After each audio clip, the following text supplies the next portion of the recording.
Waktu senja akan tiba, buka batin dan mata untuk melihatnya. Di bulan ini masih ada yang menggoda, ceritakan ngabuburit bersama.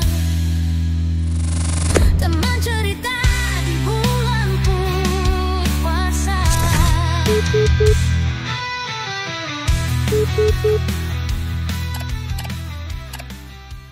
Halo majikan, di teman cerita kali ini kita kedapatan sebuah cerita yang bikin deg-degan ya. Ini kiriman dari teman kita namanya Ajo. Tentang pengalamannya mudik membawa calon istri. Tapi ternyata keputusannya itu salah.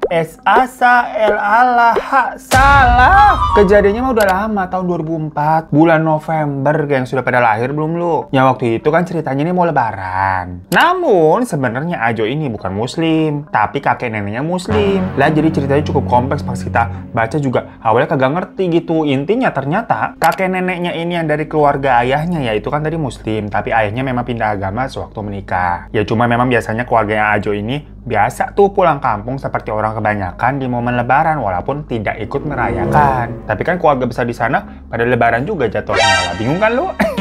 Intinya keberagaman lah. Dan waktu itu memang si Ajo ini ada rencana menikah gitu di tahun 2005. Ya belum resmi juga sih rencananya, tapi ini udah ada seorang wanita bernama Mia, udah dipacarinya 8 bulan kurang lebih ya.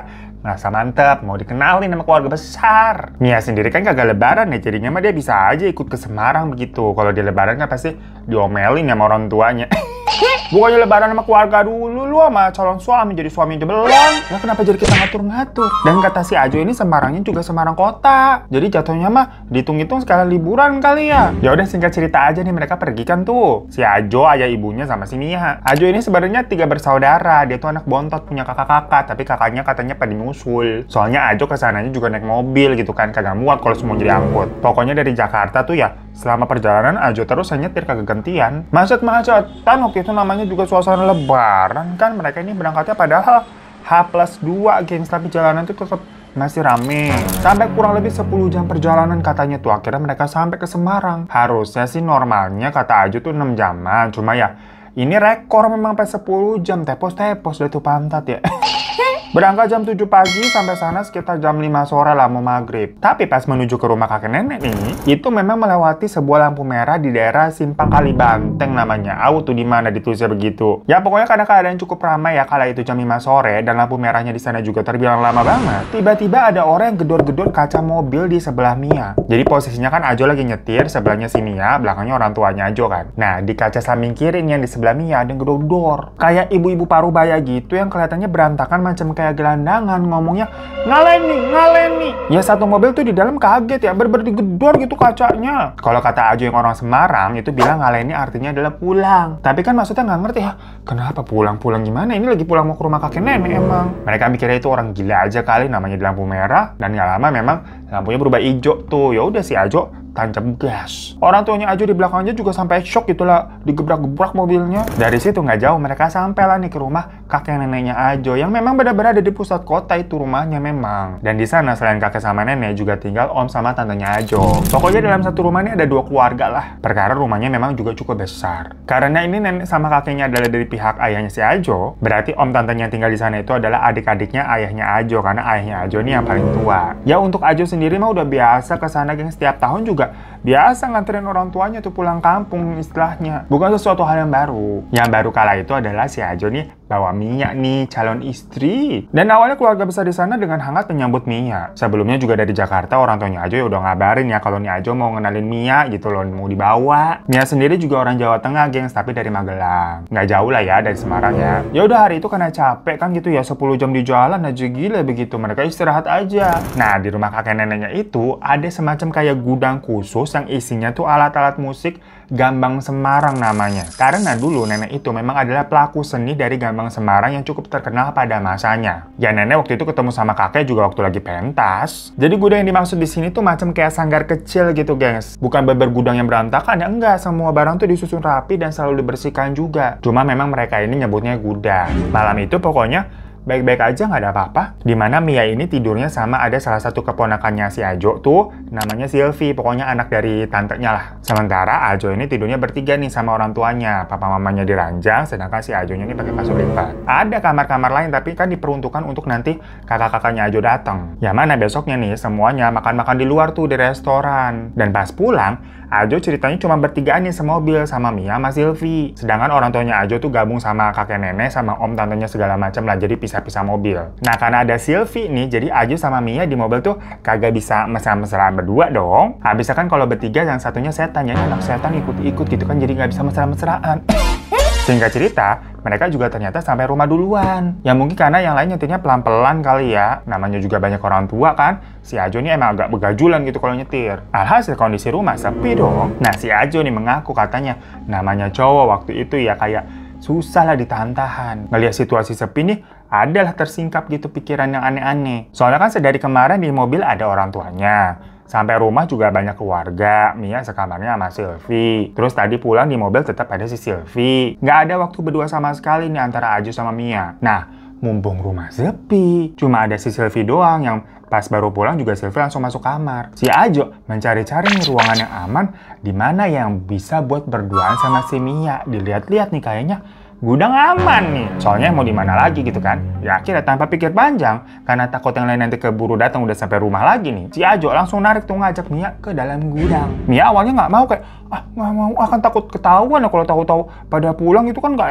enak. Cuma si Ajo yang emang agak-agak tuh ya, dia mengaku karena dia yang ngajak duluan ya, nggak bisa menahan hawa nafsunya mungkin ya. Mereka ke gudang lah tuh berduaan. Pas lagi hot-hotnya tahu-tahu ada ngetok pintu, ada suara nih ngomong, "Ora usah sembrono, mengko jadi masalah." Ya waktu itu si Ajo dengernya itu adalah suara neneknya. Makanya Ajo langsung jawab dari dalam, "Oh enggak, ini Mia katanya mau lihat-lihat alat, Mbah." Jadi neneknya dipanggilnya Mbah. Sama Mia langsung ditepuk kan, kayak, "Loh kok aku yang dijadiin alasan?" Ya mereka langsung buru-buru tuh keluar gudang tuh. Tapi ternyata di luar nggak ada siapa-siapa. Nah apa udah pergi tuh si Mbah. Tapi nggak lama ternyata mobilnya om sama tantenya sama orang tuanya Ajo tuh pada baru datang lah pokoknya. Dan terlihat memang kakek neneknya nih baru turun dari mobil. Loh berarti tadi siapa yang ngetok-ketok pintu? Ajo sama Mia langsung lihat-lihatan kan. Cuman ya mereka nggak sempat ngebahasnya karena abis itu langsung rame lagi pada ngobrol-ngobrol. Nah malamnya waktu udah pada masuk kamar, Ajo, Mia sama ada satu omnya si Ajo namanya Om Yudis itu lagi di depan tuh di teras ngobrol-ngobrol aja bertiga. Si Ajo sama Om Yudis soalnya sambil ngerokok. Nah di situ si Om Yudis nanya-nanya lah kayak si Ajo sama Mia ini udah sampai mana persiapannya segala macem. Tahu-tahu terdengar ada suara gambang tuh dari gudang. Ajo sama Mia kaget dong. Tapi Om Yudis kayak santai aja gitu. Masih terus sambil ngerokok. Dia bilang, udah biasa itu kalau ada orang baru. Ya Ajo kaget, maksudnya gimana? Soalnya kan selama dia pulang ke sana ya tiap tahun juga ke rumah itu nggak pernah dengar ada suara gambang main sendiri begitu malam-malam. Siapa yang mukul emang? Ya Om Yudis bilang, ya kalau kamu kan keluarga Jo, bukan orang baru. Ya maksudnya kayak Mia nih, kalau ada orang dari luar begini emang suka begitu. Itu tuh alat musik sama baju-baju pentas yang ada di gudang. Macam keris keramat yang ada penunggunya, makanya kan masih disimpan terus sama Simba. Tapi tenang, nggak ganggu kok. Ya jujur Ajo baru denger nih mengenai hal ini. Orang tuanya sendiri nggak pernah cerita habisnya. Lagi serius begitu tuh, kedengeran lagi tuh suara gambangnya. Langsung merinding tuh Ajo sama si Mia. Mereka memutuskan untuk balik aja deh ke kamar karena takut jadi. Tapi ternyata pas mereka masuk ke dalam rumah, mereka memang melihat nenek yang baru aja keluar dari gudang. Loh Mbak ngapain? Tanya si Ajo kan. Neneknya itu cuma tersenyum dan jalan tuh masuk ke kamarnya. Pas Ajo masuk ke kamar nih, ternyata orang tuanya belum tidur. Dia ceritakan mengenai suara gambang tadi dan penjelasan dari Om Yudis. Tapi ayahnya aja langsung bilang, kamu dikerjain sama Om Yudis. Itu paling si Mbak lagi kangen aja sama alat musiknya. Pokoknya ayahnya Ajo ini santai aja gitu nanggapin ceritanya dan tadi dia denger juga. Ya di lain sisi kan memang ternyata si Ajo ini ngeliat si Mbak keluar dari gudang kan neneknya tuh. Jadi kemungkinannya suara gambang tadi tuh bukan nyembunyi sendiri, tapi memang neneknya aja masuk ke gudang mungkin mainin. Besoknya nih, kakak-kakaknya Ajo baru pada datang. Yang membuat rumah tuh tambah rame karena kakaknya Ajo ini udah pada punya anak semua. Keponakannya si Ajo banyak. Makanya dia bontot nih satu-satunya belum kawin. Pokoknya di sana jadi berkayak suasana lebaran lah pada ngumpul. Walaupun jatuhnya kakak-kakaknya Ajo ini nggak ngerayain lebaran juga ya, cuma ikut kumpul-kumpul aja tuh di rumah kakek nenek. Nah di hari itu nggak tahu kenapa si nenek nih terlihat ngunci gudangnya, gengs. Ya mungkin karena banyak anak-anak takut pada ngerecokin, ntar rusak lagi alat-alat di dalam kali ya. Habis memang suasana rumah mendadak serame itu. Ditambah lagi siangnya nih saudara-saudara lain juga pada datang silaturahmi untuk mengunjungi kakek dan nenek. Nah pas suasana lagi ramai begitu, Mia ini bilang ke Ajo kalau katanya dia ngelihat ada kayak ibu-ibu pakai kebaya merah masuk ke dalam gudang itu. Itu siapa saudara? Bukannya tadi gudang dikunci sama nenek, kok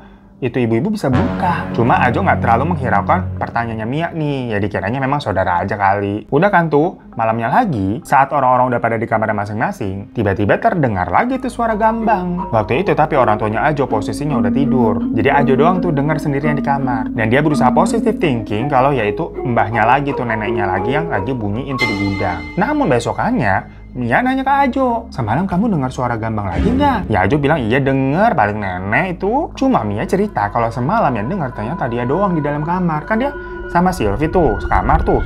Silvi nggak dengar. Kebetulan pada saat itu gambangnya bunyi, Mia lagi ngutekin Silvi, lagi main kutek-kutekan. Nah di situ Mia heran kok dia dengar, tapi Silvi pas ditanya nggak denger gitu loh, nggak ada suara apa-apa kata si Silvi. Makanya paginya dia nanya ke Ajo, kamu denger juga nggak? Dan Ajo kan ternyata denger juga. Dari situ si Ajo nanya lagi ke kakak-kakaknya, pada denger nggak kemarin ada suara gambang? Ternyata nggak ada yang denger juga. Ya cuma mereka berdua doang tuh yang denger berarti. Nah Mia langsung menyimpulkan, apa jangan-jangan waktu itu gara-gara kita berdua di sana? Tapi ya Ajo nggak tahu juga dan kayak nggak mau ngebahas gitu. Udahlah, udah nggak usah dibahas lah. Di rumah ini nggak pernah ada apa-apa juga kok. Udah tenang aja. Nah hari itu nih para keponakannya si Ajo tuh pada minta jalan-jalan. Nggak biasa kan, pada nggak betah di rumah ya mungkin. Yang mana salah satunya nih minta ke Lawang Sewu karena satu memang deket dari rumah kakek nenek tuh. Dan kebetulan waktu itu Lawang Sewu lagi viral banget gengs, perkara masuk ke salah satu acara TV uji nyali dulu, inget gak kalian? Yang mana episode Lawang Sewu tuh menjadi episode terakhir dari acara dunia lain dan dianggap sebagai episode terserah pada saat itu karena ada penampakan yang benar-benar jelas terlihat di kamera. Ya pokoknya abis itu bener-bener viral, orang-orang pada rame-rame ke Lawang Sewu lah. Biasa kan orang kita suka latah ya. Sama ini kayak keponakannya si Ajo tuh pada minta ke sana. Tapi siang-siang ya tentunya ya. Karena memang nggak ada kegiatan apa-apa, ya udah mereka semua ke sana tuh ramean. Cuma orang tuanya Ajo, kakek nenek sama om tantenya pada nggak ikut tuh karena yang nggak tertarik. Cuma Silvi ikut karena kan bareng tuh main sama ponakan-ponakan yang lain. Dan kakak-kakaknya Ajo juga ya ikut ya jagain anak mereka. Ditambah Ajo sama Mia. Dan bener aja pas sampai sana rame orang. Selain lagi viral ya ini juga lagi momen liburan jatuhnya kan, lebaran. Sepintas dari duluan mereka ngeliat lah, nuansanya kalau begini mah nggak horor sama sekali ya, siang-siang dan rame pula gimana sih? Dan si Mia juga sampai bilang kayak, nggak lucu banget sih pakai pocong-pocongan begitu, mentang-mentang habis dipakai syuting horor. Ajo nggak ngerti nih maksudnya Mia apaan. Yang ternyata si Mia ini bilang dia ngelihat pocong di setiap pintu yang ada di sana. Jadi yang namanya Lawang Sewu itu kan banyak pintunya, gengs ya. Lawang Sewu kan artinya 1000 pintu. Walaupun aslinya cuma ada 900 sekian pintu tuh katanya tuh. Nah si Mia nih ngeliat katanya ada pocong yang berdiri di setiap pintunya. Jadi sebanyak itu. Tapi yang dilihat Ajo hanya kumpulan manusia aja tuh yang rata-rata mah pada keluarga. Emang rame gitu. Tapi kagak ada pocong. Kirain si Ajo, si Mia ngelantur tuh bercanda apa gimana kali ya? Ya karena nggak ketemu nih omongannya nih si Mia ngotot. Lah itu banyak banget kamu mah gitu, malah ngambek dia gengs, perkara ya biasa lah woman. Ya tapi waktu itu si Ajo tetap nggak begitu gubris ya, karena dia sibuk nih nyari tiketnya, ngantri segala macam di tengah banyaknya pengunjung. Sampai akhirnya mereka udah ngantri nih dan beli tiket, tapi mereka nggak dapet jadwal tour guide yang dedicated. Jadi kata di sana sebenarnya ada tour guide-nya, namun udah full nih karena bener-bener lagi rame-ramenya pengunjung. Jadi cuma dibilang kalau bisa nanti ikut aja tuh rombongan lain yang lagi ada tour guide-nya gitu istilahnya, nimbrung-nimbrung. Ya pokoknya pada tahun itu, karena di sini momen lebaran, ditambah habis viral dunia lain tuh acara TV, jadinya chaos ya, nggak begitu terstruktur lah. Yaudah pokoknya mereka akhirnya masuk tuh keliling-keliling ngikut rombongan lain, jadi ada tour guide sama rombongan lain mereka nimbrung. Yang suasananya juga kayak nggak terlalu serius ya, banyak anak kecil gitu kan sama keluarga riuh yang ada. Cuaca juga cukup panas tuh, jadi bener-bener nggak ada vibes horornya sama sekali maksudnya nih mau menggambarkannya. Tapi si Mia ini masih terus-terusan ngomong masalah pocong yang tadi dia lihat katanya banyak banget di setiap pintu. Nah karena dari awal si Ajo nggak begitu nanggapin, Mia nanya nih ngomong ke kakaknya Ajo gitu kan, kayak ke tantenya, ke omnya Ajo gitu kan, yang semuanya juga pada bilang, pocong yang mana sih nggak lihat? Tapi sembari sibuk ngurusin anak mereka. Nah mungkin si Mia nih ngerasa, loh kok gue doang yang lihat, gimana sih, ini bener nggak sih? Dia akhirnya balik lagi keluar buat mastiin tadi tuh di depan-depan pintu tuh beneran ngeliat yang pocong tuh masih ada apa enggak, pocongnya kan tadi di sana. Jadi Mia misah dari rombongan sebentar kayak lari gitu kan, mau mastiin aja ntar balik lagi nyusul. Posisi rombongannya waktu itu udah masuk soalnya ke dalam bangunan Lawang Sewu, jalan terus gitu kan ngikutin rombongannya lagi pakai tour guide. Udah beberapa lama nih si Mia tapi nggak balik-balik. Dipikir apa? Nyasar gitu kan, Ajo khawatir. Sampai soalnya rombongan ini tuh udah mau jalan menuju ke ruang bawah tanah yang waktu itu sih masih dibuka. Namun katanya Ajo memang sempat di tahun 2014 itu ditutup. Terus Desember 2024 kemarin dibuka lagi. Nah ini kenapa tiap angka 4 kejadiannya? Ini kejadian tahun 2004 nih ceritanya nih. Ditutup tahun 2014. Dibuka lagi kemarin itu 2024. Berarti 4 begitu ya setiap 10 tahun sekali. Menarik ya. Kita baru sadar. Kalian simak aja nih makannya. Nah, karena khawatir takut kalau Mia ini nggak tahu ya si Ajo sama yang lain udah ke bagian bawah tanah, jadinya Ajo nungguin Mia di tempat terakhir tadi Mia pergi. Sementara yang lain ya udah tuh pergi tuh ke bawah. Dan setelah udah nunggu beberapa lama, Mia balik tuh ketemu tuh sama si Ajo. Namun dari raut mukanya kelihatan kayak kebingungan. Dia bilang kayak, kok aku nggak lihat pocong-pocong yang tadi ya udah pada hilang, padahal tadi banyak banget loh. Nah pas Mia begitu orang-orang langsung pada kayak ngeliatin. Ya bisa kan kayak, ini orang ngomongin apa sih pocong begitu kan. Makanya Ajo kayak langsung, udah jangan ngomongin setan-setan begitu di sini. Ngajak si Mia udah turun aja ke bawah nyusul yang lain. Yang ternyata di bawah itu cukup pengap banget, gengs, gak ada udara. Para keponakannya Ajo aja tuh merasa pada nggak kuat. Maksudnya mungkin sesekali yang nggak ada oksigen. Dan jadinya banyak juga tuh orang yang pada balik ke atas. Mia sama Ajo masih nih mencoba menelusuri ruang bawah tanah tuh ada apa sih. Namun ternyata si Mia ini cukup ketakutan di situ karena suasananya ya gelap. Namun sama Ajo langsung dipeluk kan, dan mereka malah kayak menye-menye gitu, mesra-mesraan sambil ketawa-ketawa. Apa sih kamu, apa sih? Tahu-tahu ada bentuk suara yang menggema. Orang Ustaz Sembrono, mengko jadi masalah. Dan terlihat ada kayak sosok perempuan berkebaya merah dari kejauhan. Jadi di ruang bawah tanah itu kan gelap dan panjang ya, geng. Nah, sama-sama terlihat tuh ada orang yang berdiri pakai kebaya merah. Pas lagi merhatiin begitu nih, ada seorang tour guide yang bilang ke mereka tuh datengin, ayo ikut naik ke atas. Karena katanya di area situ tuh ada batas waktunya. Ya bukan kenapa-kenapa, tapi lebih dikarenakan oksigen yang terbatas, takutnya ntar lu pingsan. Nah, pas sudah naik nih, bener aja tiba-tiba si Mia ngerasa kepalanya pusing kayak berat gitu. Mungkin di bawah ini kurang oksigen. Akhirnya sama Ajo nih dibawa duduk tuh di halaman yang di luar tuh biar kena angin. Sementara yang lain pada masih terus tuh lanjut sama rombongan lain. Mia terlihat kayak bener-bener lemes gitu kan, bibirnya juga pucat. Ajo yang khawatir dia pergi tuh nyari orang yang jual minuman. Maksudnya dia ninggalin Mia nih duduk sendirian. Untungnya di wilayah sana ya ada yang jualan tuh di luar-luar tuh. Habis udah beli minuman nih, balik lagi dong ke tempat tadi si Mia duduk. Udah nggak ada si Mianya. Loh kemana? Waktu itu masalahnya handphone tuh belum terlalu zamannya aja gitu loh. Bukan kayak sekarang yang pasti semua orang tuh punya handphone, megang handphone terus kebutuhan utama ya.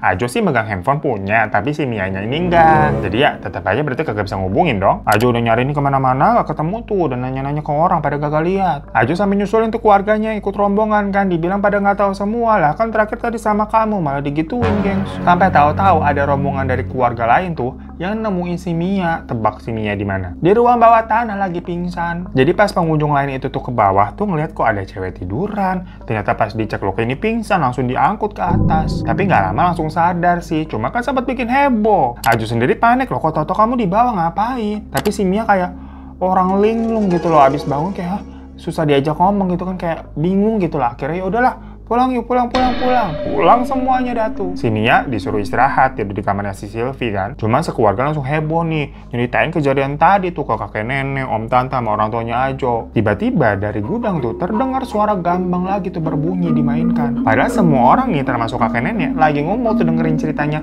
Ajo tentang Mia. Nenek langsung tergopoh-gopoh tuh lari ke gudang, buka kunci pintu. Jadi posisi pintunya ternyata masih dikunci sama nenek. Pas pintunya dibuka, nenek masuk, baru tuh suaranya berhenti. Semua orang langsung pada kayak ngelok gitu kan, pengen lihat gitu kan, kepo di dalam gudang apaan kok tadi bisa nyanyi sendiri, bunyi sendiri tuh gambangnya kan, pada penasaran. Si nenek juga mukanya kayak kebingungan, dia langsung buru-buru keluar lagi, ngunci pintunya. Dan sayup-sayup mereka dengar ada suara orang nyanyi. Yang pasti dengar asalnya dari kamarnya Sylvie. Pas dicek ternyata si Mia nih posisinya lagi duduk di kasur sambil nyanyi, gengs, kayak lagu tembang keroncong gitu. Dan terdengar lagi ada suara gambang dari gudang yang seperti memang mengiringi nyanyiannya si Mia. Ajo sempat kayak megangin Mia kan, karena aneh banget gitu. Tatapannya kosong tapi sambil nyanyi. Udah tepok-tepok pelan gitu, tapi Mia nggak gubris, tetap aja nyanyi. Lagi-lagi si nenek nih berusaha secepatnya balik ke gudang tuh dengan terseok-seok gitu istilahnya, karena jalannya aja kan udah agak susah, agak pincang. Dia buka lagi tuh kunci pintunya dan masuk. Gak lama suara gambang dari dalam gudang tuh berhenti, dan seketika itu juga si Mia pingsan jatuh ke kasur. Cuma kan posisinya Mia tadi lagi duduk di kasur ya pas lagi nyanyi ya, terus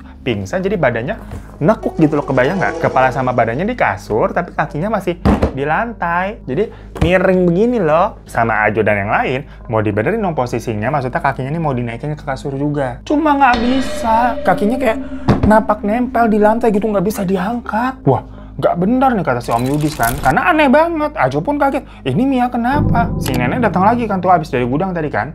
ngecek ke kamar nih keadaannya si Mia. Nenek nanya nih ke Ajo, kalian tadi ngapain aja di Lawang Sewu? Ajo mikir tuh kayak, ngapain? Nggak ngapa-ngapain kok. Cuma memang Mia dari awal kan emang udah aneh. Bilang katanya lihat pocong banyak segala macam, terus kepalanya berasa pusing. Dan keluarga lain juga mengiyakan kayak, oh iya benar tadi si Mia sempat nanya-nanya pada lihat pocong apa enggak, tapi kan pada nggak ngeliat tuh. Mungkin di sana harusnya tadi nggak boleh ngomongin aneh-aneh kayak gitu kali ya. Namun tiba-tiba si Mia yang tadi udah tidur di kasur bangun lagi guys, nyanyi lagi dengan posisinya masih duduk. Jadi habis dari begini gitu kan, habis pingsan melek lagi, nyanyi lagi. Dan dari gudang kembali terdengar suara gambang tuh yang berbunyi. Semua orang ketakutan lah ngeliat begitulah. Sylvie sama keponakan Ajo yang lain pada nangis tuh. Akhirnya mereka dijauhkan dari kamarnya si Sylvie. Ajo bingung harus ngapain. Akhirnya si nenek meminta semuanya untuk udah keluar dulu dari kamar. Dimana akhirnya si nenek nih berdiri di depan Mia yang masih bernyanyi. Dan nenek ikutan nyanyi juga dengan tembang lagu yang sama. Jadi kayak saut-sautan, liriknya sama. Ajo sama yang lain kan ngeliatnya dari pintu bingung ya. Apa ini yang dilakukan sama si nenek? Ngapain gitu loh, kok jadi pada saut-sautan nyanyi. Tapi lama-lama si Ajo melihat ada yang aneh dari neneknya. Karena badannya nenek yang agak bungkuk semakin lama kayak semakin tegap dan kayak terlihat luwes gitu gengs, kayak macam lagi pentas begitu. Dan bola matanya nenek jadi putih semua. Di situ nenek sama Mia nih masih saut-sautan dalam bernyanyi. Sampai Mia yang tadi posisinya duduk berdiri gengs, jadi hadap-hadapan sama nenek nih. Dan ekspresinya terlihat sih tampak tidak senang, kayak marah. Jadi kayak nyanyi sambil marah gitu, yang lama-lama suaranya terdengar serak dan sumbang. Tapi kalau suara nenek ini masih tetap merdu, masih stabil. Sampai Mia tahu-tahu teriak tuh di depan mukanya nenek dan dia pingsan lagi, jatuh gubrak ke kasur. Gak lama nenek juga ambruk tapi jatuhnya ke lantai. Lah di situ keluarga panik lihat nenek jatuh begitu kan udah tua. Langsung dibawa ke rumah sakit tuh, nenek sama Mia digotong ke rumah sakit. Yang kali itu si Mia udah bisa digotong ya, udah nggak berat lagi. Di rumah sakit dicek memang tensinya nenek ini rendah. Sementara kalau Mia diperiksa baik-baik aja. Meskipun badannya kok tau-tau kayak penuh lebam, sampai dokter nanya nih, ini abis digebukin apa bagaimana? Orang-orang juga pada nggak tahu kok, tau-tau kayak pada biru-biru. Ya akhirnya nenek sama Mia itu sempat dirawat tuh, sempat diinfus segala macam dan disuruh nunggu sampai besok buat dicek lagi keadaannya, terutama nenek ya. Sementara itu Ajo disidang sama keluarganya, maksudnya itu kenapa sih Mia bisa begitu? Cuma ya memang salahnya Ajo nih diakui, dimana dia nge-skip cerita waktu berduaan di gudang. Karena apa? Malu sama takut dimarahin. Jadi si Ajo cuma cerita hal-hal yang kalau didengar ya mah normal-normal aja. Makanya keluarga juga jadi bingung. Nah kenapa berarti si Mia? Apa jangan-jangan keluarganya Mia ini punya pegangan apa bagaimana kali? Akhirnya ditelepon deh tuh keluarga Mia. Sekarang ngabarin juga kan, karena gimana pun juga biar tahu tuh kondisinya Mia. Tentunya keluarga Mia panik nih, apalagi pas dengar sampai dirawat di rumah sakit. Namun menurut keluarganya, mereka kagak punya pegangan apa-apaan lah, jauh kehidupannya dari hal-hal begituan. Sampai malamnya Mia ini akhirnya udah bisa diajak ngomong lagi, tapi posisinya masih tiduran tuh sambil diinfus. Mia mengaku dia nggak inget apa-apa selain ya kepalanya berasa kayak muter berat banget dan mual. Habis itu ya udah lupa. Dia juga nggak bilang kayak ngeliat sosok apa kayak didatengin gitu kan pas mau kerasukan segala macam. Enggak, dia lagi tiduran istirahat di kamarnya Sylvie tuh. Habis udah sampai rumah udah merem segala macam, ya udah habis itu lupa. Dan pas diinterogasi kayak sebelumnya ngapain aja, si Mia juga ceritanya sama persis kayak yang diceritain si Ajo tadi. Maksudnya yang nggak skip juga masalah kayak berdua-berduaan tuh di gudang segala macem. Sampai besok paginya nenek ini udah lebih stabil tuh kondisinya, dan Mia udah bersehat. Mereka diperbolehkan untuk pulang, tapi walaupun nenek ini masih harus ada cek ini itulah, pokoknya baru siang jam 2-an baru bisa pulang. Ya namun keluarga masih tetap heboh nih. Mereka berinisiatif untuk panggil orang pintar aja lah daripada nanti kenapa-kenapa lagi. Cuma nenek bilang kayak muspro,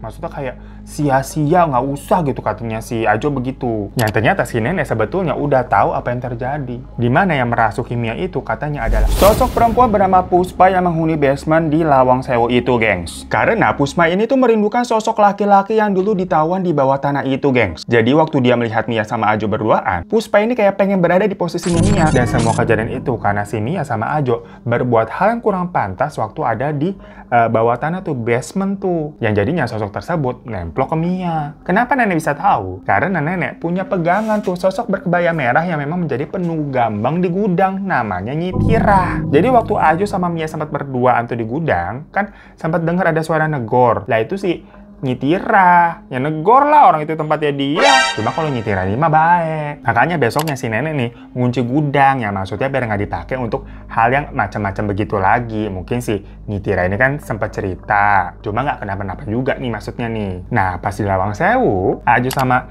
Mia ini kan kayak menye-menye tuh di basement kan sampai peluk-pelukan mesra-mesraan. Ditegur lagi sama si Mia karena di sana itu banyak makhluk. Dan bener aja gara-gara itu kan si Mia jadi diikutin. Sebenarnya Ajo juga ada yang mau ngikutin, tapi memang dijagain sama Nyitira karena Ajo ini adalah keturunan dari nenek. Jadi ya Mia tuh yang ditemplokin sampai rumah. Nah kenapa tahu-tahu si Mia ini nembang nyanyi? Nah itu gara-gara sosok Puspa dulunya adalah seorang penyanyi juga pada zaman penjajahan Jepang. Namun kekasihnya tuh disiksa sama tentara Jepang kan, dibawa ke basement. Dan Puspa sempat berpura-pura mendekati Jepang untuk bisa menolong kekasihnya itu. Namun ketahuan sama pihak Jepang dan dibunuh. Ya akhirnya dibalas lagi lah sama Nyitira yang memasuki tubuh nenek dengan suaranya memang seperti menyihir gitu ya, karena merdu dengernya. Ya mana pada saat mereka bernyanyi berdua tuh sebenarnya itu lagi adu kuat-kuatan. Yang berujung Puspa yang kalah karena Nyitira memang lebih kuat. Udah begitu doang, yang ternyata bukan sebuah hal yang ekstrim macam kerasukan iblis atau raja siapa begitu, kage. Intinya gara-gara masa-masaan gak tahu tempat, terus nggak jujur ya ngaku gitu kan, jadinya ada aja nih makhluk yang merasa nggak suka dan usil begitu loh. Karena abis itu ya udah beres, nggak ada apa-apa lagi. Makanya tadi nenek bilang kayak udahlah nggak usah sia-sia manggil orang pintar segara, orang udah selesai nih. Dan tahu nggak majikan? Ternyata kata nenek, kalau kalian penasaran sosok Puspa seperti apa, itu adalah sosok yang muncul dalam acara dunia lain episode Lawang Sewu. Lah itu si Puspa namanya ternyata. Namun dari situ si Ajo sama Mia ya malu. Sampai akhirnya mereka pulang ke Jakarta, Mia lebih banyak diem aja karena udah malu gitu bikin heboh semua orang. Dan pandangan keluarga Mia juga berubah. Maksudnya ya selain si Mia berarti nggak jujur gitu, nggak cerita yang sebenarnya. Dan sebagai perempuan nih dipandangnya ya gimana gitulah. Padahal mah Ajo juga sama ya, tapi yang disini-sin si Mia. Soalnya kan ini sama keluarganya Ajo. Yang ujung-ujungnya keluarga besar tidak merestui, geng. Karena gimana pun perbuatannya Ajo sama Mia ini hampir membuat si nenek celaka. Lah udah tua begitu, kesurupan jatuh kan bahaya. Ya waktu itu sempat ada perdebatan segala macam lah, dimana si Ajo tetap mempertahankan Mia. Tapi akhirnya Ajo sama Mia memutuskan untuk pisah karena ya mereka tidak mau menentang keluarga. So itu majikan cerita dari Ajo tentang pengalamannya mudik yang maksud hati mau mengenali calon istrinya tapi berujung heboh tuh satu keluarga dan malah disuruh putus. Ya cuma maksudnya mau ngenalin calon istri itu belum sampai nentuin tanggal, booking segala macam sih. Lebih ke udah serius aja nih dan mau dikenalin ke keluarga besar dulu. Tapi ternyata ya nggak jodoh kepentok restu keluarga. Ya tapi gimana pun juga ini cerita udah lama ya. Kalau sekarang mah Ajo sama Mia udah berkeluarga masing-masing. Dan setiap kali Ajo pulang ke rumah neneknya di Semarang itu juga nggak pernah ada kejadian hal-hal aneh lagi. Karena ya Ajo juga selalu bersikap semakin dewasa kan semakin tahu bersikap gimana ya. Neneknya Ajo juga sampai sekarang masih ada katanya, tapi udah sepuh banget, udah di kasur doang. Namun kalau kakeknya Ajo ini udah berpulang lebih dulu di tahun 2018. Yang lebaran nanti nih besok nih katanya si Ajo ini akan balik ke Semarang. Dan dia tertarik tuh waktu denger katanya basement di Lawang Sewu kan udah dibuka lagi tuh Desember kemarin. Lah kata gue mah nggak apa-apa kalau mau ke sana, tapi jangan aneh-aneh kelakuan lu ya. Dan kata Ajo sih sekarang Lawang Sewu dilihat-lihat udah beda banget. Dari tahun lalu juga udah bagus, rame, bersih gitu kan. Banyak yang jualan, macam kayak museum kekinian. Jadi buat teman-teman yang mau ke sana pasti bisa tuh foto-foto sampai capek gitu. Foto mulu karena sudut-sudutnya bagus ya. Ya pokoknya asal inget kelakuan dijaga. Ya terima kasih majikan ya. Sampai jumpa lagi di teman cerita selanjutnya. Sampai lebaran nanti berarti ini katakan CC terus gitu. Jadi jangan bosen dan harus nonton terus. Minta like-nya juga. Karena ini requestan dari kalian semua. Tanggung jawab. Assalamualaikum warahmatullahi wabarakatuh. Janganlah takut ceritakan padaku, karena kamu teman cerita.